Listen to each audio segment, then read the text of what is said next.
did the right thing. I did what I had to do.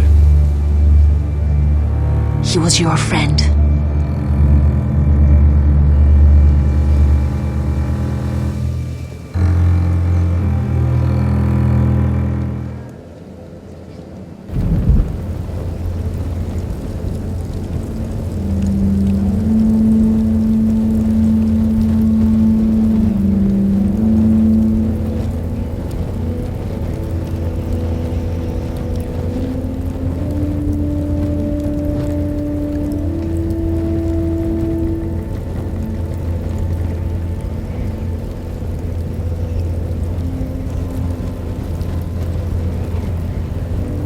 Your arrival has changed everything.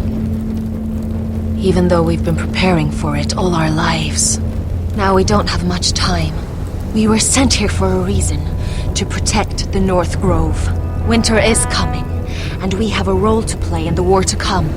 Our father never would have wanted us to stand by and see House Forrester fall. Not while we can still do something about it. It's too late to reach Ironrath. It may already be lost. Gregor trusted you for a reason. You know defending House Forrester is the right thing to do. You're the one they sent, Garrett. You should be the one to decide.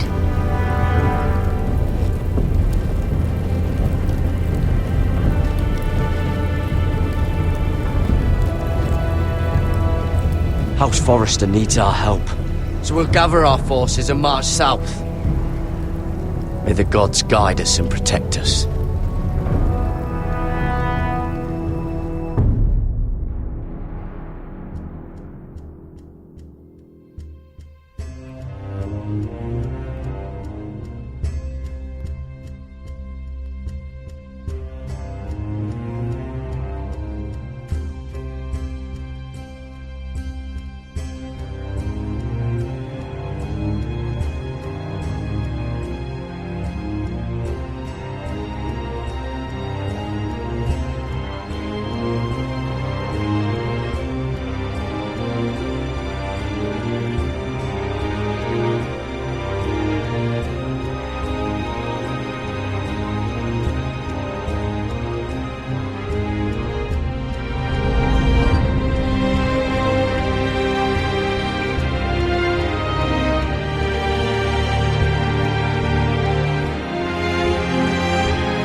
House Forrester. They were nothing but Stark loyalists. And the Starks are dead. Are you listening, Reek?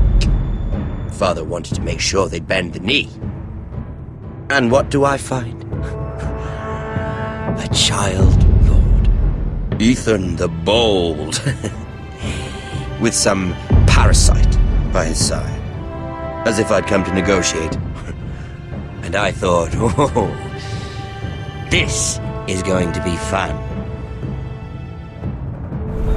Mira was so devoted when we first came to King's Landing. That day Cersei dragged her before the throne, Grandmother, I was actually worried for her. But she didn't have any trouble swearing loyalty to Joffrey right in front of me.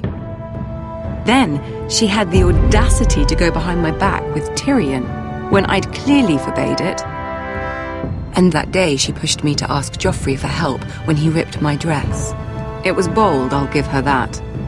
But I can't forgive that she used me. And now, with all that's happened, the gods know what Mira was doing behind my back. Grandmother, it makes me question if she was ever loyal to me at all. I saw something of myself in Garrett Tuttle. I thought I could trust in him, Sam, but I was wrong. He gave me his word that he'd stay true to the vows he'd made in the Godswood.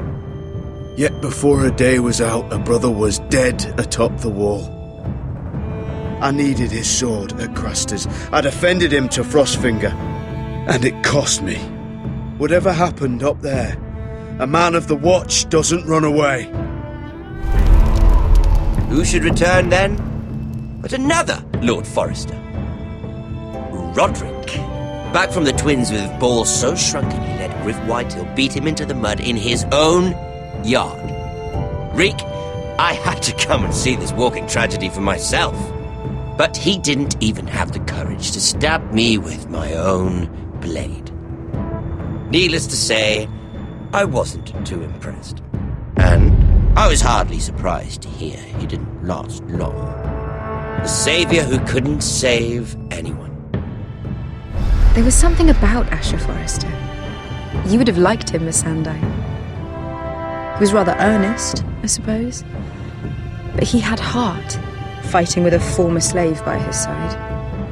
Asher needed my help. I needed to know if he deserved it, so I tested him. And he impressed me. He followed my every command, despite what it cost him with his companion. For that, he earned my help and my respect. Loyalty, friendship, respect. Without them, we have nothing. I think, in the end, Mira came to understand that, Grandmother. She could so easily have turned on Sera to protect herself, but instead, what she did, it took grace. If you're fierce enough, you leave King's Landing with your honor intact. Mira has proven that. But at what cost? I could have told you this story wasn't going to have a happy ending. Roderick dead, his mother dead, his little pile of timber in ruins. I just wish I'd been there to see it. That Bolton bastard let their upstart houses go to war, Father. I'm not unfamiliar with these Forresters. Stubborn to the end. They were passionate, I'll give them that. But they were ruled by their whims. Impetuous when they should have been shrewd. Noble and just to the end, but weak. When will these Northerners ever learn? The Starks are dead. The war is over. And they lost